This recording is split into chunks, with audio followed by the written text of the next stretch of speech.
तर आपल्याला पोलीस संरक्षण नको, आपल्याला देण्यात आलेलं पोलीस संरक्षण तातडीने काढून घ्यावं असा अर्ज मराठा आंदोलक मनोज जरांगेंनी सहकाऱ्यांमार्फत जालन्याच्या पोलीस अधीक्षकांना दिला।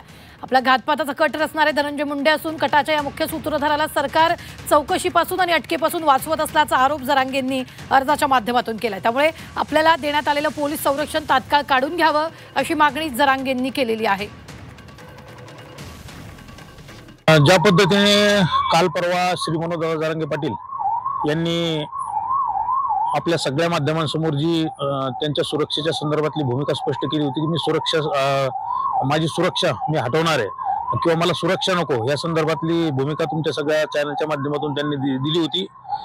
त्यानुसार आज पोलीस अधीक्षक साहेबांना त्या ठिकाणी या सुरक्षा हटवण्यात यावी या संदर्भातलं निवेदन मनोज जरांगे पाटील यांच्या मार्फत आपण दिलेलं आहे।